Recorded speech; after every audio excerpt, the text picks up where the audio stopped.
The views and opinions expressed in this podcast are those of the hosts and guests and do not necessarily reflect the views and opinions of OLOS Media or its sponsors. OLOS Media.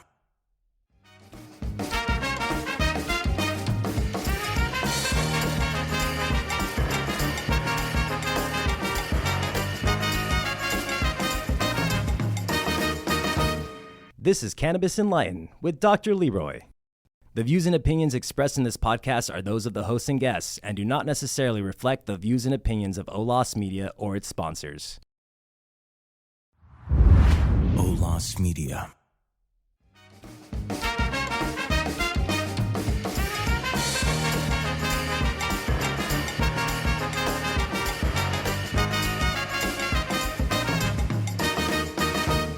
This is Cannabis Enlightened with Dr. Leroy. Hello and welcome everybody to another fantastic, dynamic Cannabis Enlightened podcast. I am your host, Dr. Leroy, and I'm coming to you through OLOS Media with JC as our producer and Lena. And as always, the show is sponsored by March and Ash. This is going to be a very, very interesting show for you.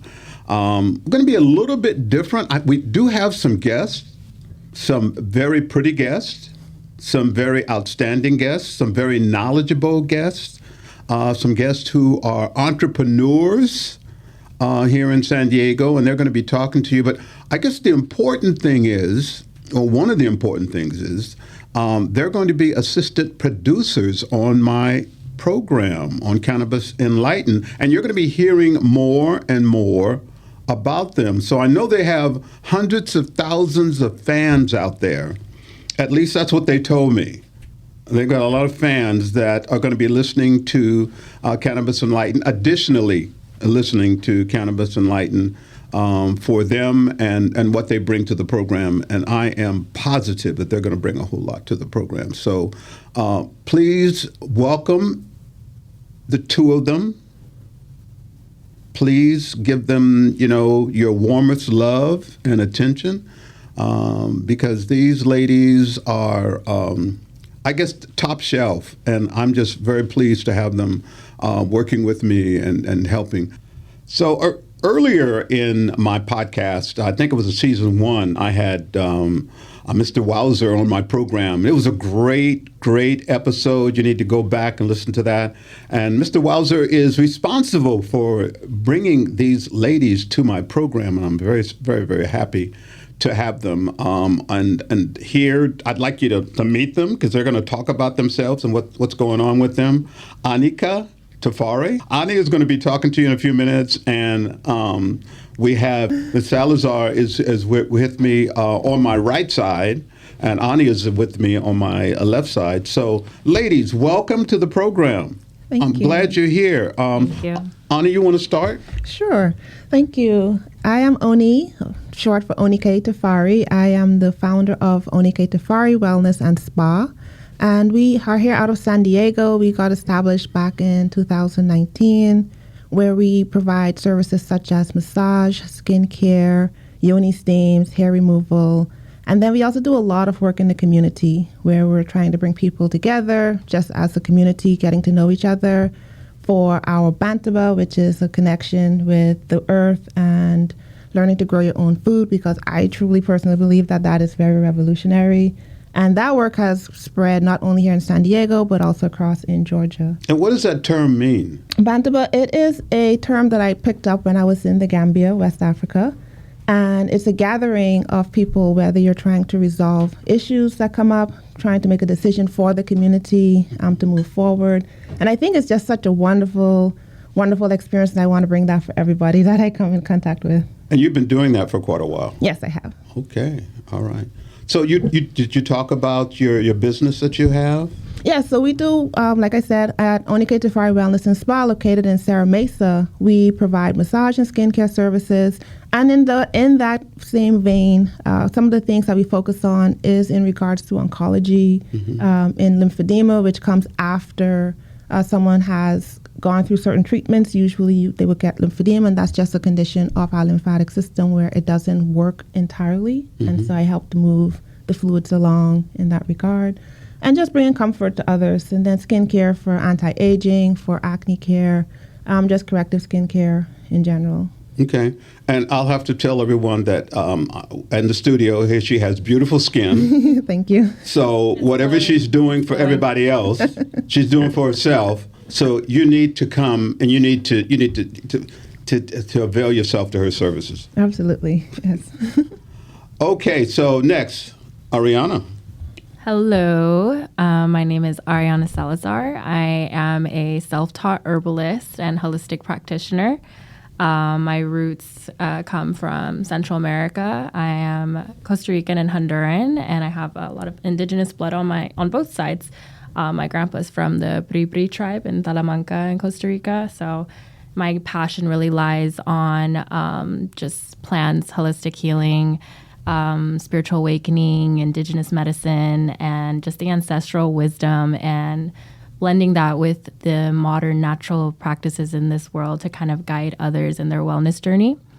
I got my certification in herbalism last year, just kind of to deepen my commitment in my path and really just dedicate myself to this ongoing healing journey and learning about plants, yoga, breath work, all these different ways on how we can really take care of ourselves and that power within us. And I also have been doing a lot of retreats and healing events, farmers markets, and pop-ups. My business is Blissed Herbs.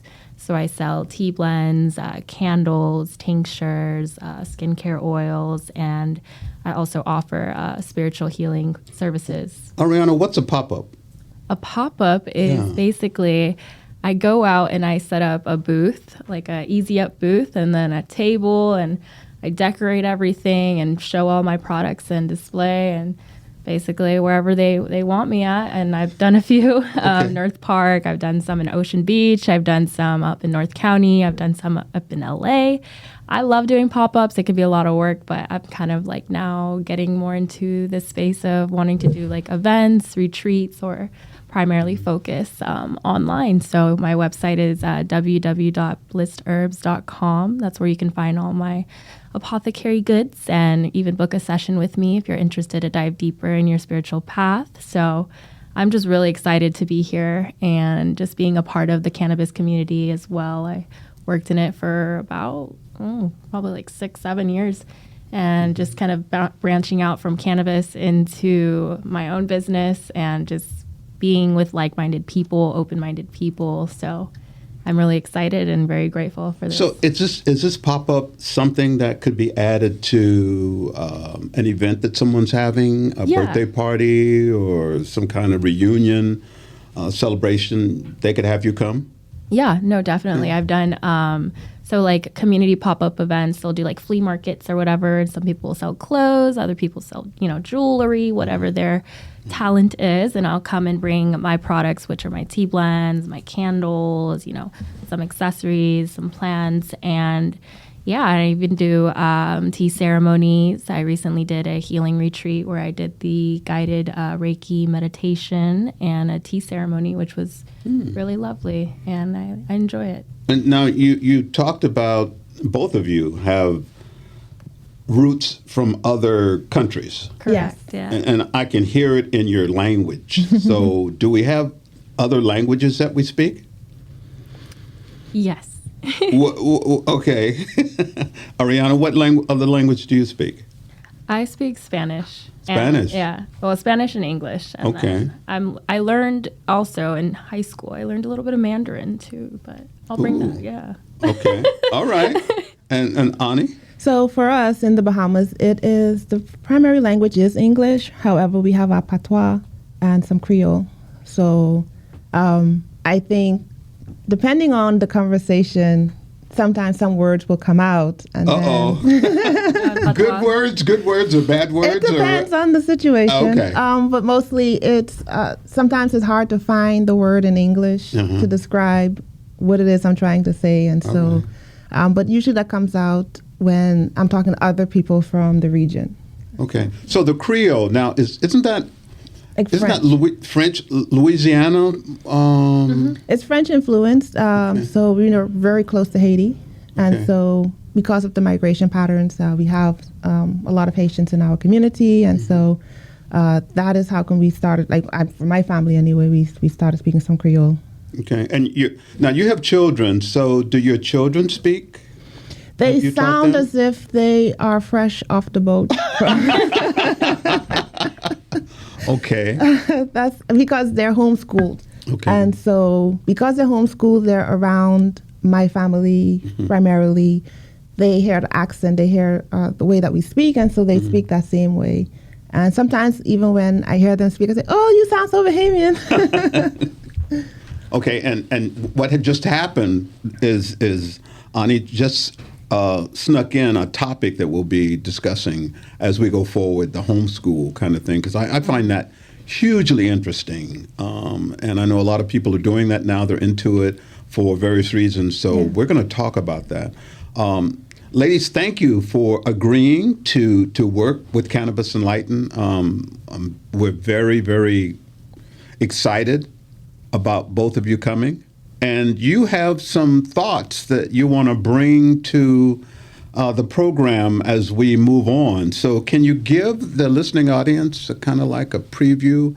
I think they call them trailers, on Netflix and Amazon Prime, to what kind of things you're thinking about bringing, which would also entail the kind of guest, the topic and the guest, and naturally you would be on the program to help spice it up too. So, Ariana, what do you have in mind? Oof. Well, there's a lot that I have. There's a lot going on in my head, but in reality, I really want to stick to just the topics of not just cannabis, but other plants and healing, and knowing that cannabis is a big one that has helped so many different people with different where they come from, what is it, recreational, medicinal, but I really am passionate about the medicinal side of cannabis. And for me, cannabis has helped me with like my pain. I had fibromyalgia, so I didn't want to be on opioids and stuff like that. So that was a road opener for, therapy, and then other plants, and how all of that and the terpenes and the good parts of all plants. Do you mind breaking, for the listening audience, break down that illness? Yeah, so fibromyalgia is basically chronic pain throughout your body. I was diagnosed with it when I was 16.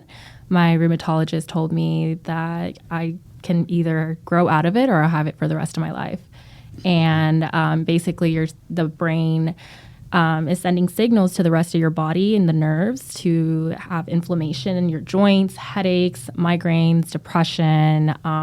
Sometimes, like, some people just don't get out of bed. I met a lady who was in her 50s. She had really bad fibro and just was basically disabled. And that was something like, oh, wow. And she took pain medication. So it was like, I just didn't want to go that route.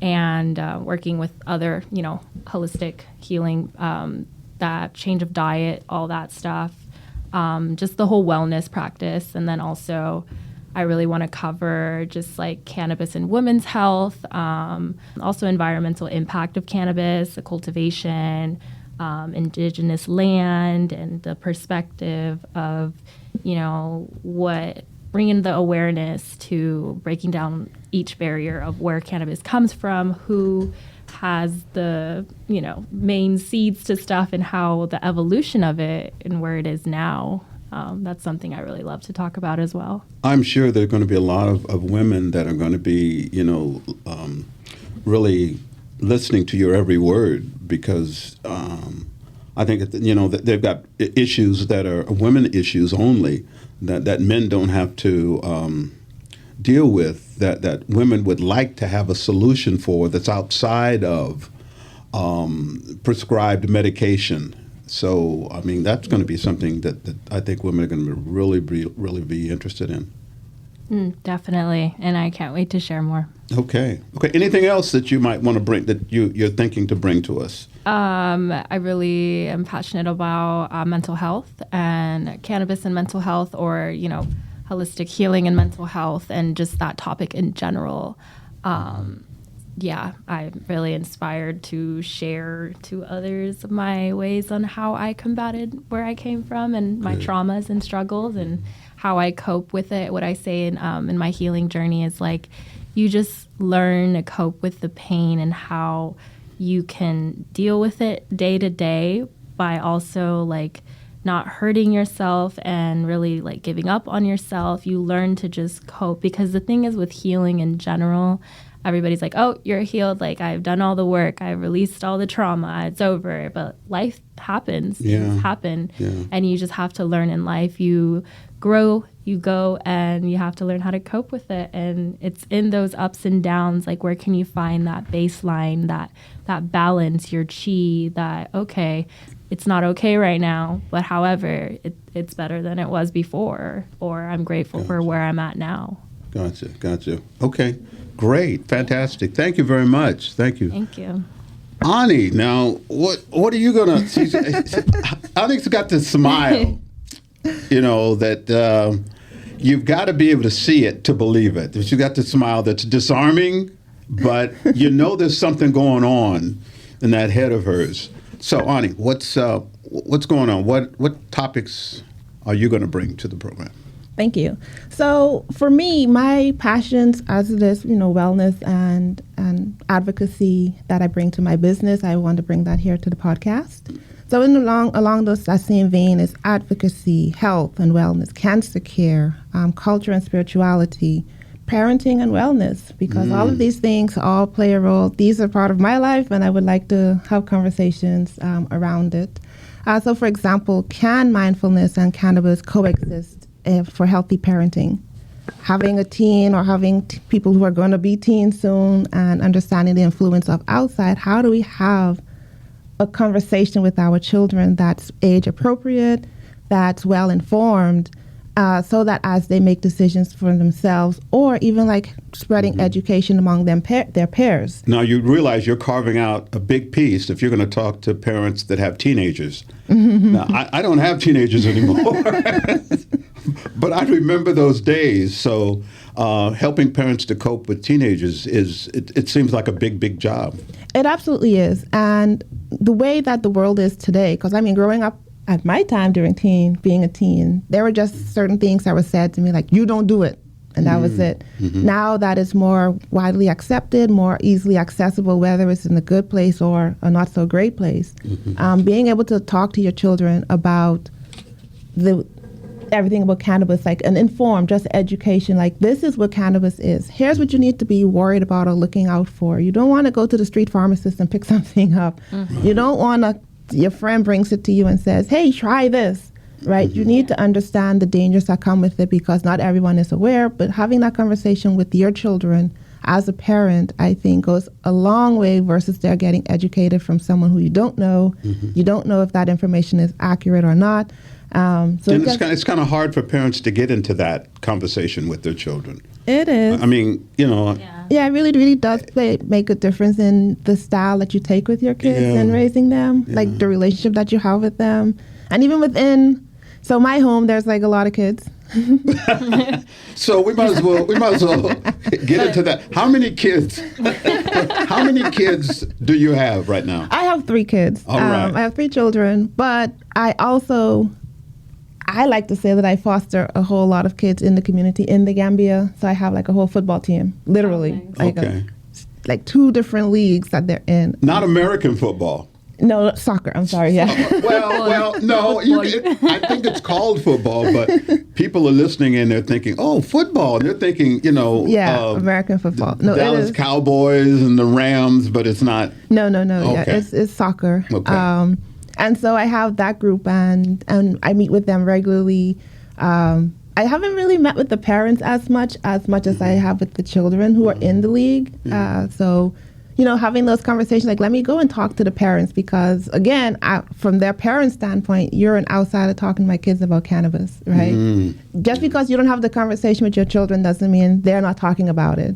Yeah, I feel like too, I'll chime in real quick on just like society, how they view smoking cannabis and consuming it in any way or form. Like in the Latin community, my grandma is very like, no, that is so terrible. It's the devil. Then it's like the devil's lettuce. Is that what they call it, or something like that? And it's just like, yes, but then there's everybody who is out here drinking, and that kind of goes into don't drive high, of course, but it's just kind of like I personally would rather if I had a kid, come home a little toasted, red eyes, but not like super drunk, and it's just a different effect, and a lot of people have viewed it so negatively just because of the social norm and the social ways of It's that conversation I feel like you two are going to bring to the listening audience. You got to have that conversation. Yep. Because if you don't, I think I heard both of you say, if you don't have that conversation in the home,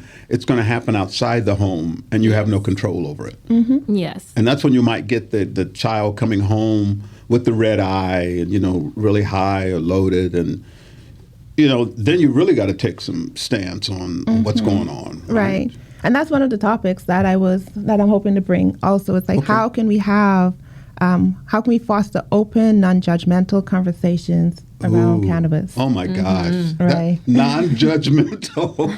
And I think that's gonna key. Be tough. Yeah. I think that's key because everyone has their own biases, and we bring it with us whether we like to admit it or not. True. But I think key is understanding the bias that you do have and being able to have a conversation about cannabis without being emotional about it. Mm-hmm. Right? Mm-hmm. And then also from the health and wellness standpoint, so I incorporate cannabis use in my practice. Oh, okay. As far as like massage goes. And so people often request it. So is it the CBD oil? CBD oil, CBD bombs. So I incorporate that into some of the massages that I provide. But even in that space, as a business owner, it kind of gets interesting as far as like, well, some payment platforms won't even accept us using the word cannabis or CBD in the description of it. Mm-hmm. And then also for others, when they're like, I see you have this on your website, how am I going to feel afterwards? Is it going to show up in my testing? Is it going to make me not be employable after this? Those types of conversations. Sure.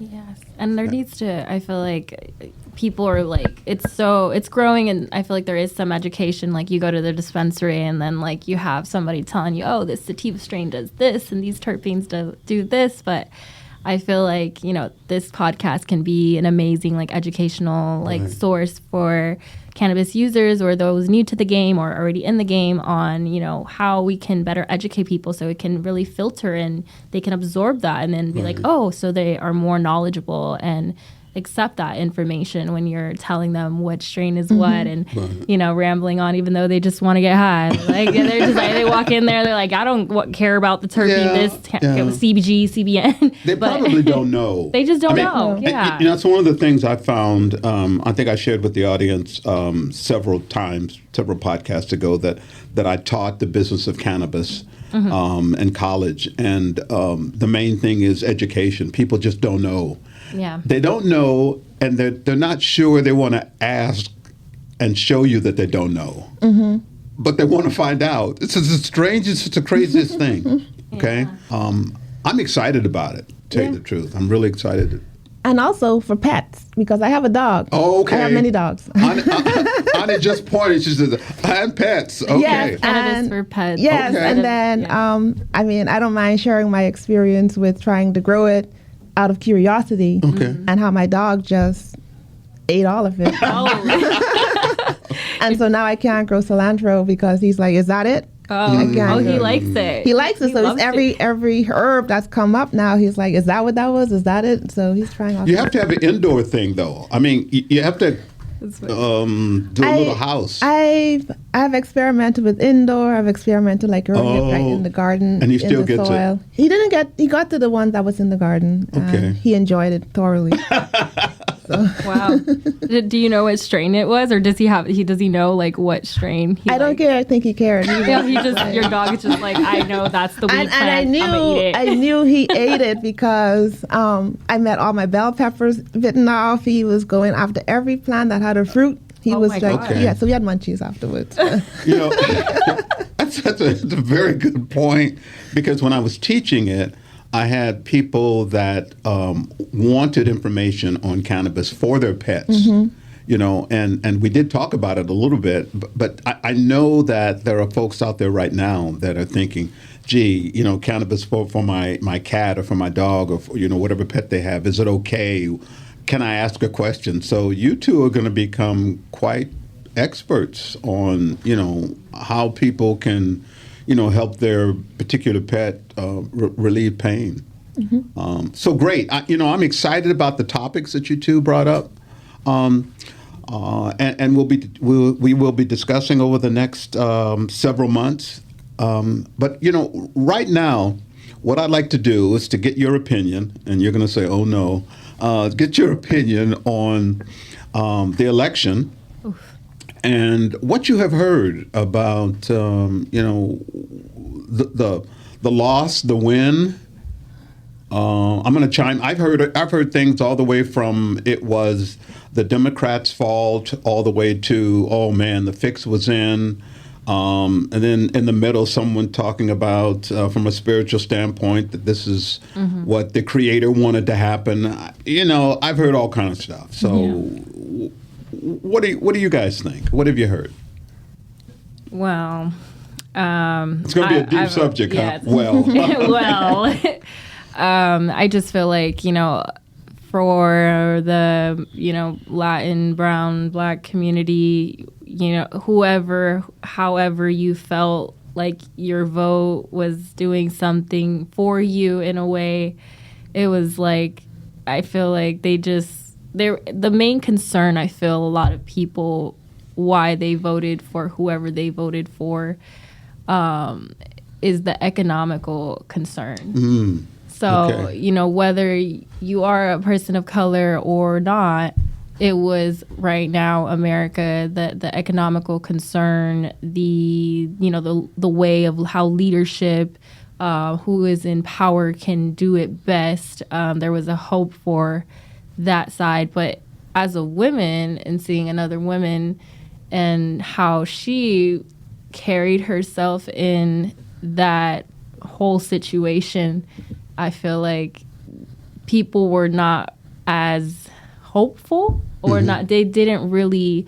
She did her best, but some of the points and some of the things that I feel like our community really needed was there was certain things that she left out, and she tried to put more light on certain areas that directed towards a group of our community, but not mass majority of our community. So therefore, people were seeking another route, even though it probably didn't support their path, doesn't support their tax bracket, doesn't support their citizenship. Okay. And it was just kind of, it was a lot going on. And I feel like there was a lot of people, too, I know in my community that didn't vote. They just were like, I don't want to vote. I don't care to. They're not the best people, and it's kind of a mess. And then there was the people like, oh, well, we already know it's already selected. There's the people who say, oh, I'm really into astrology. So there's a lot of different astrologists that predicted like, oh, he was going to win because of this planet was shifting in this way, the way it was going to end up. I heard that too. So all these conspiracy, and then I come down to the thought and the feeling of, whoever's going to be in office is going to be in office. I'm still going to do what I have to do for me. Right. Take care of myself, my own finances, my family, and my community. And that's how I can navigate it. I'm not going to throw a pity party. I think it's more of like, from a mature standpoint, everybody has their own opinions and is entitled to however they feel and whatever they choose. But it's kind of just accepting people and loving them in that way, whatever their opinion is, and just moving on with my life and what I got to do for me. And nothing's going to impact me crazy unless I let it. Got to move on. Got to move on. Yeah. Okay. Ani, what are your thoughts? On the election, I think going into it was like there was hopefulness, like what's hopeful, like whatever turns out, whatever the turnout is, that we as a people would be okay. It's still left to be seen how we're going to turn out after everything that's gone down. In the circles that I'm in, I think people went straight from, okay, they acknowledged the results. This is what happened. And then they went into either how are we going to get out of here? Well, when you say out of here, out of the country? Exodus. Oh my Exodus. gosh. So Because things are going to be so bad. in some levels, yes, they, for Black women who are moms and you have your children, there's always that fear of like, oh, my kid's walking down the street. Are they going to be returned? Are they going to get home safely without having an issue of walking while Black? Right? Okay. And so when you've heard on the campaign trail immunity for police officers, knowing what they've done when they didn't have immunity, how much worse is it going to get now that they're being promised immunity? So for some moms, it's let's get out of this country, take our kids out and figure things out somewhere else. So that fear, it sounds like you're talking about a fear that they have Yes. of being picked up or harassed. I mean, that's the best case. Like a hate crime. The best case scenario is that they're picked up and harassed. Best case. Best case scenario. Worst case scenario, they are shot. Oh my. Right? Okay. And it's not too surprising it's not a far-fetched idea to think of. No. Your child was walking, they had the headphones on, they didn't even hear a police make a command to them. They turn around, they have the phone in their hand. Oh, they have a gun. Boom. Yeah. So that ends your child. So I've heard people saying, okay, how do we get out of here? There are others who are like, well, this is going to bring our community closer because now we're going to really have to rely on each other. Right. And so then you're starting to see people organize around, well, let's find these small minority-owned businesses, or let's go ahead and look at the businesses that supported whichever candidate, and then people are like, we're not going to shop there because they didn't support a candidate that's for my wellness or my well-being, so why give them my money? So I've seen that. Right now, from what I'm seeing, a lot of people are mostly just trying to say, how do we move on from whatever the results are? I know for myself personally, sometimes, like when I walked into the store recently, it hit me like, wait a minute, some of these people probably voted against my well-being, right? My ability to make decisions for myself and my reproductive system. Right. Yeah. And so it changes the way you look at people. I mean, you can't look at someone and say, oh, you voted a certain way. Yeah. But, when there's a demographic and a percentage of the people in that demographic, it's like, wait, you really voted against me being able to say, this is not in my best interest? Like, I have to be near death before the doctor can help me go through, because I'm having a miscarriage, and now I have to be near death, or my blood count have to be so low before the doctor can take action. And I have kids at home. Yeah. Right? So it was kind of like that, and for me, I have never really felt that way before. Like, I walk in the store, I go through, and I don't even notice really too much who's around me, but then it's like that, there was a moment when that happened for me, like, oh, wait a minute. And then having to like just take some time to myself, like, okay, you need to think about, it is what it is, it's happened. So how do you respond now? How are you going? Like, what are you going to do? Because you now have to start to think through, if this scenario happens, what is my response going to be? If this scenario happens, what is my response going to be? Yeah. So I feel like too, like for women, like that whole, what you were speaking about, the whole abortion thing and your body, your choice, all of that stuff, just the next day, I felt energetically like I had to cry, because I was like, as a woman, I was like, something is just that choice to do that, like, and even women who are unfortunately, on substances or going through certain traumas, or it wasn't their choice to go through this, like this whole thing in itself is just like, it hit me like, wow, we really need to help each other in our community and take care of our bodies and be more mindful about who we're connecting with, who we're exchanging and creating with, and how we're maneuvering with that, because things are different. So I guess if I can use the word positive, I guess the only positive, well, one of the positive things about this is that it's bringing people together. Absolutely. Yes. I will say that's something that's collectively, like, that seems to be like a very positive, a positive thing that I'm seeing now since the election. Even if it's on a matter of people being more educated on, like, let me think about what I'm putting into my body as far as what I'm going to eat. Let me think about my finances, right? I can't just be spilligating everywhere. So I have to like think about where I'm spending my money. I think that's very positive. I think, sometimes when we know what we should do and we don't do it, life has a way of saying, well, you're going to have to do it now. And I think this election is like, you're going to have to figure this out. Are you talking to me? I know what I'm supposed to do, but I don't do it. Yeah. I think what you two have put on the table for folks to think about, men as well as women, is you got to take care of yourself. You got to be mindful of your environment and what's going on, and we got to rely on each other. Yeah. Okay. Building community and just representation in those who are in the community and have that power and leading in a way where, it's a positive way or more of a peaceful transition, as opposed to the frustration and anger that we feel, and not moving in that emotional aspect and coming from more of a logical, peaceful, and loving way of connecting.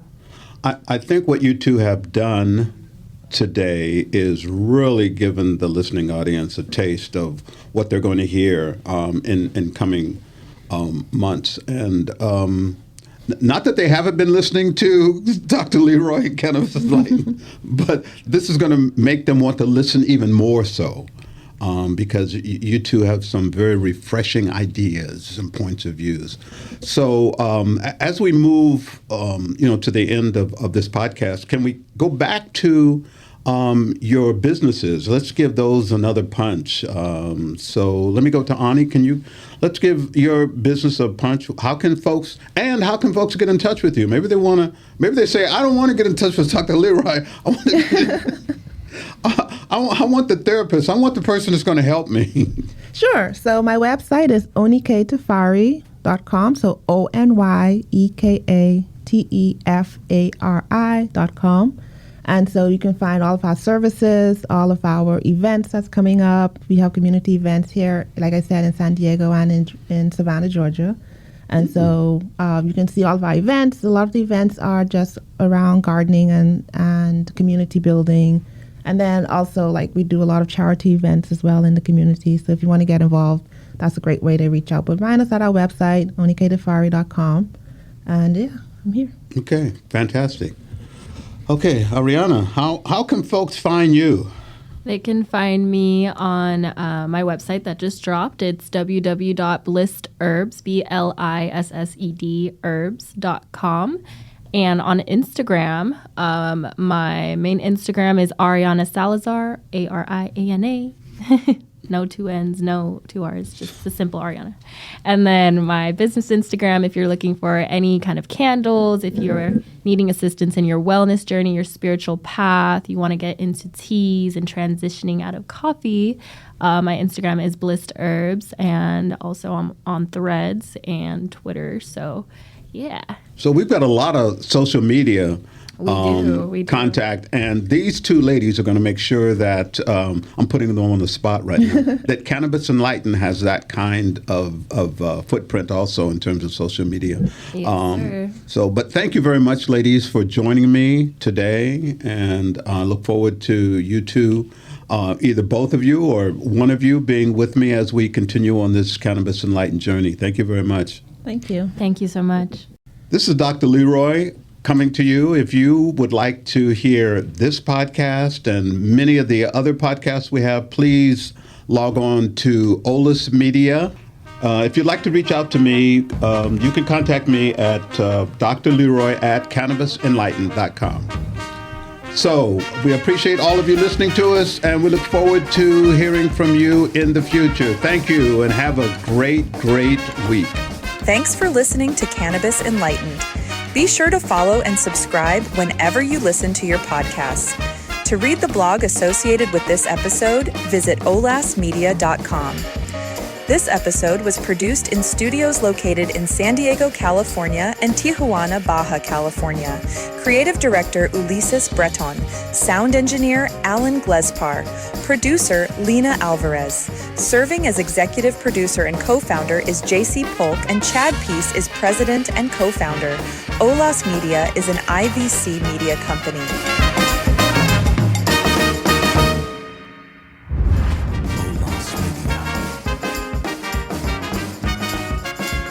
Thanks for listening to Cannabis Enlightened. Be sure to follow and subscribe whenever you listen to your podcasts. To read the blog associated with this episode, visit olasmedia.com. This episode was produced in studios located in San Diego, California and Tijuana, Baja California. Creative Director Ulises Breton. Sound Engineer Alan Glespar. Producer Lena Alvarez. Serving as Executive Producer and Co-Founder is JC Polk, and Chad Peace is President and Co-Founder. Olas Media is an IVC media company.